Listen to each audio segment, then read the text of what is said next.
சென்னை தலைமை செயலகத்தில் வேளாண் துறையின் செயல்பாடுகள் குறித்து முதலமைச்சர் விஜய் ஆலோசனை மேற்கொண்டு வருகிறார். அண்மை செய்தியாக பார்த்து வருகிறோம்.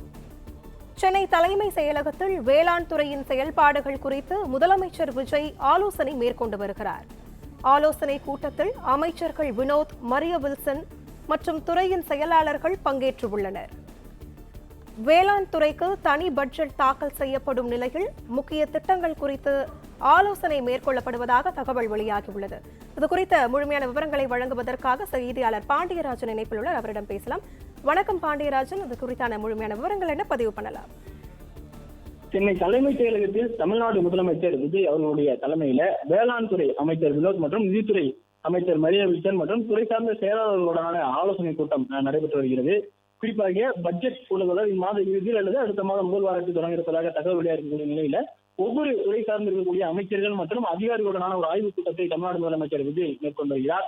அந்த வகையில் வேளாண் துறையை பொறுத்த வரைக்கும் வேளாண் துறைக்கான தனி பட்ஜெட் கடந்த காலங்கள் வழங்கப்பட்டிருக்கிறது. தாவேக ஆட்சியில் வேளாண்மைக்கு தனி பட்ஜெட்டாக வழங்க இருப்பதாக தற்போது வரைக்கும் தகவல் வெளியாக இருக்கிறது. இந்நிலையில வேளாண் துறையில் இருக்கக்கூடிய சிக்கல்கள் மற்றும் எல்னினோ குறித்து அந்த ஆய்வுக் கூட்டத்தில் பேச இருப்பதாக சொல்லப்பட்டிருக்கிறது. வேளாண் துறை சார்பில் கடந்த திங்கட்கிழமை அன்று வேளாண் துறை சார்பில் பல்வேறு கூட்டம் என்பது நடைபெறப்பட்டிருக்கிறது. மாவட்ட ரீதியாக இருக்கக்கூடிய மாவட்ட ஆட்சியர்கள் மற்றும் பல்வேறு கால்நடை மாவட்ட நிபுணர்களுடனான ஒரு ஆலோசனை கூட்டம் என்பதும் நடைபெற்றிருக்கிறது. ஏற்படக்கூடிய பாதிப்புகள் குறித்து அவர்கள் பேசியிருப்பதாகவும் சொல்லப்பட்டிருக்கிறது.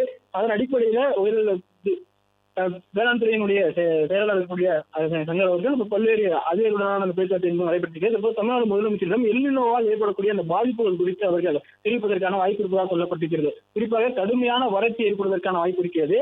எல்னினோ வறட்சி காலங்களில் விவசாயிகள் பயிரிடப்பட வேண்டிய பயிர்கள் என்ன, அவர்களுக்கான வழிகாட்டு முறைகள் என்ன என்பது குறித்தெல்லாம் விவசாயிகளுக்கு விழிப்புணர்வு ஏற்படுத்த வேண்டும், அவர்களுக்கான பயிற்சியை வழங்க வேண்டும், அவசர காலத்தில் இதை செயல்படுத்த வேண்டும் என்கின்ற வகையிலும் வேளாண்மை துறை சார்பில் முதலமைச்சர் தெரிவிக்கப்பட்டிருப்பதாக சொல்லப்பட்டிருக்கிறது.